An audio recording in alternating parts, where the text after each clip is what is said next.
Thank you so much for coming. Oh, no, I shouldn't have done that. I probably shouldn't have started this presentation in the language that I know the least. Soy Juan Lin. Je estoy émotionnadísimo de estar aquí. Merci beaucoup pour m'inviter à parler aujourd'hui. Poi allora cominciamo la presentazione. If you guys didn't catch that,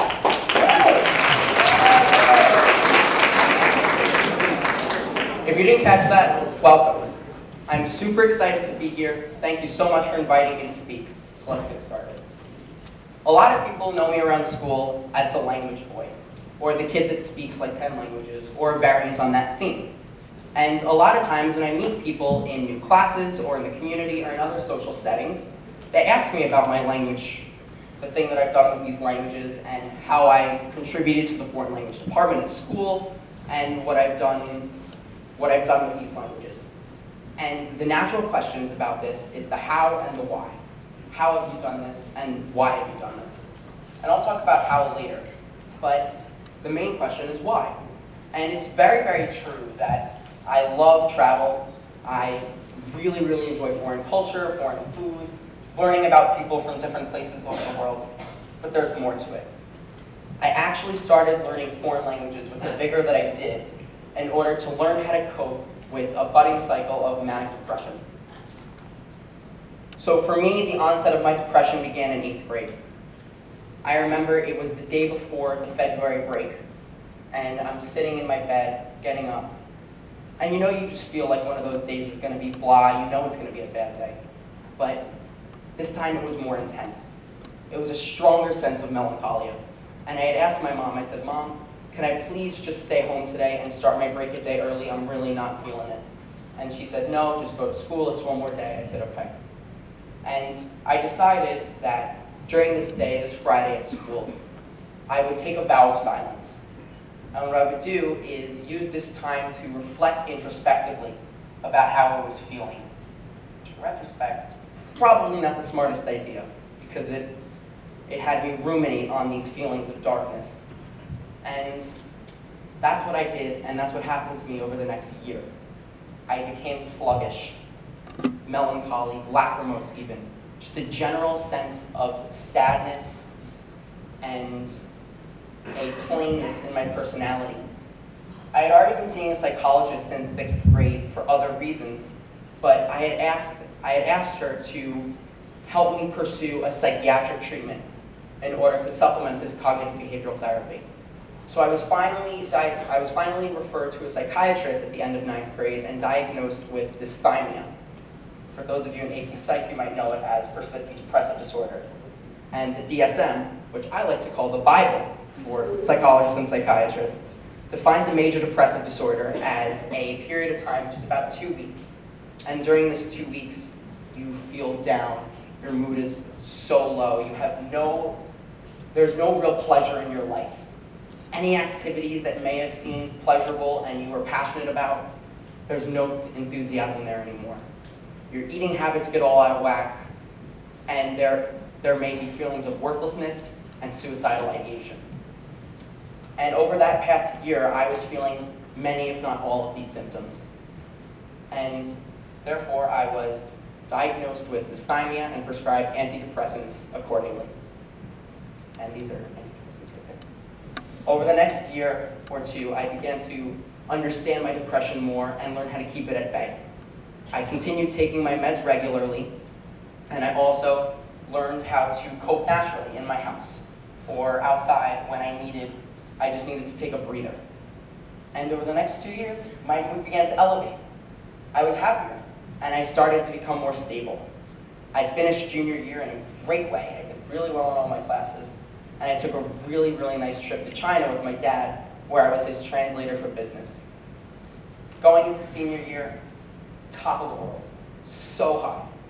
I had an active social life, I was loving all of my classes, I was going out, I was happy.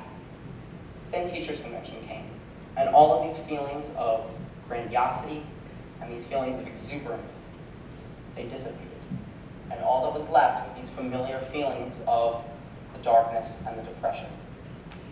So this time period, this decrease at such an astonishing rate, it led me down a really dark path So much so that I was head-on, crash course for a very irreversible decision. And this period, it was then reevaluated by my doctors. And they said, and they had analyzed, and they realized that not only did I suffer from bouts of unipolar depression, but also from periods of mania.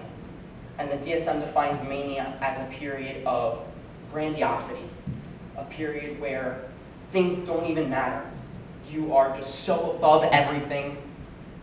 Everything is just great, and you feel jittery. You don't need sleep to function. It's like a crazy coffee high or a sugar high, just your entire life. And therefore, my diagnosis was switched to bipolar disorder. Bipolar disorder, the treatment is twofold, because we need to monitor manic episodes as well as depressive episodes. If you think of this sine curve right there, we basically want to lower and raise the amplitudes on these dips and these peaks and valleys, so we get a more stable baseline. And that's what we do through medication and through other activities. So for me right now, I take 3 medications instead of just 1. I take lithium, which is a prominent medication in treating bipolar disorder. I take lamotrigine, which is an anti-manic drug, so it controls the highs and it's a mood stabilizer. And then I continue to take my standard antidepressant that I've been taking for about 3 years now. Because this diagnosis is so new, it's only been about 6 or 7 months, I take every day 1 step at a time. Because with bipolar disorder, it's all about bringing yourself back down to an unwarped reality. Because when you're manic, the slightest things could be trivial because you're above them. But when you're depressed, these small things could be life-altering. Now, having medication is all well and good, but there's another aspect to treatment for everybody: outlets. Everybody has an outlet. It's a thing that we do to let our creativity shine, to let our passions break through, to help us clear our head, to help us relax, decompress, and just feel at home with ourselves. And for me, that was the study of foreign language. At the same time as my depression became apparent, I was in an 8th grade Spanish class at Heritage with Miss Elman. She left such an impression on me that I was motivated to study the language and understand the culture outside the classroom. I bought books, I did grammar exercises, and eventually I was watching movies and reading literature in Spanish. And it absolutely fascinated me. And while I was doing this, I didn't feel those feelings of depression. I didn't feel like I was alone in the darkness. I felt better. My mind was at ease. So I decided to continue, to push myself. I then began French and Chinese and finally Italian. And now as a senior, I've taken all 4 AP World Language courses offered at the high school. And I've done some great things with my language outside the classroom too. I've been to Italy and France, as well as to China 3 times. I went once with Mrs. Lee on spring break. I studied there for 6 weeks. I taught English. And I went as my father's translator last summer to go see factories. So my language has really taken me places, and I'm so grateful for this outlet. The next thing people ask me is the how. And I really don't know if it's a genetic disposition, or it was just a way for me to get out of the darkness. Because it certainly wasn't anything at home, because my parents and I just speak English.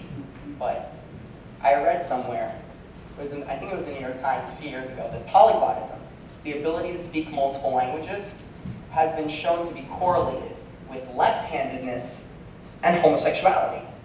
And that was funny because I'm a righty. So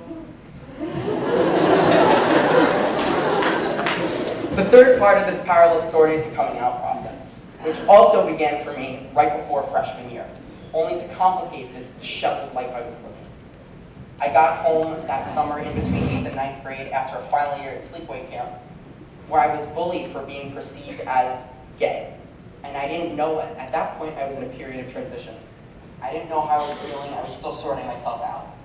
But I got home, and I remember being at home by myself, and it hit you.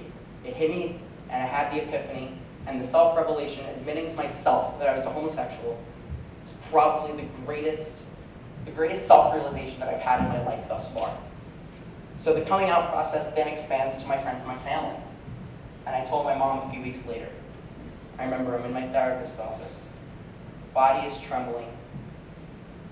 I just didn't know what to do. I couldn't even say the words. I felt so ashamed. My doctor had to say it for me. He said, Justin is gay. And on those words, I started to cry, and she did too. Because my mom at that point had thought that this would be an inhibitor toward my life. It would only make my life more difficult and more arduous because there was a stigma. There was something that people could use. But in the past 3 years, my mom has been my rock. She's really helped me through my mental disorder, as well as giving me some great dating advice. So I'm really grateful for her. The bigger challenge was my father. Sitting down at the kitchen table with him, knowing not at all what to say. How would you tell your father, the pinnacle of familial masculinity, that you're gay? Unfathomable. So, it's crazy. So I remember sitting with him, and he says to me, Justin, I don't really care if you're gay, if you're straight, if you're bi. Hell, you could be purple for all I care. As long as you remember the power that labels have, and as long as you're happy. And I don't think I could have asked for a greater set of parents or a greater community to have helped me and to have accepted me for who I am. Now you may ask yourself, what does this have to do with learning languages? This seems like a completely different story, but they're all connected. Because when I first came out, I was completely insecure. I had no confidence walking up and down these halls. I thought I would be derided for my sexuality. But the fact that I had this language piece to my personality, it gave me a depth. It gave me an aura of confidence and sophistication that allowed me to transcend this superficial border. It allowed me to connect with people on a deeper level and make more of an intimate relationship with people. I'll tell you a story. About a month ago, I was with my parents and my cousins at Cedar Hill Country Club for a casual Sunday dinner. People were walking around, as they do at the club, schmoozing, whatever. They come up to my father, and there's this man, he says to my father, hello, how you doing? And my dad introduces me and my mom. And this guy must have recognized me or known who I was because he said, oh, you're the language kid, right? I nodded. And he says, oh, okay, I'm in China for business all the time. I know some Mandarin too. Gong hei fat choi. Now, me, I'm laughing because, and I say to him, that's Cantonese, but Happy New Year to you too. And the whole table bursts into laughter. And this language piece, it's allowed me to have this confidence. And it's allowed me to transcend these borders that may have been awkward, and it's allowed me to connect with people. Now, from my exterior, you may be able to tell that I'm gay because I'm wearing this great, fabulous white blazer and pink shirt, or the fact that I just said fabulous to refer to the clothes. But you'd never know that I was bipolar or that I speak 4 languages. We all have these layers, these stories about ourselves. And I'd like to share with you my favorite quote. Many of you know it already. On ne voit bien qu'avec le cœur. L'essentiel est invisible pour les yeux. It's from The Little Prince, my favorite book. And it translates to, one only sees clearly with the heart. The essential is invisible to the eyes. And to me, this quote means that these layers that we all have, these powerful stories, these amazing things about ourselves, we can all discover them through these intimate connections. And every time we peel back a layer, and the things that we discover, these things that make us special, we can investigate and we can learn some amazing things about each other. Thank you so much for listening to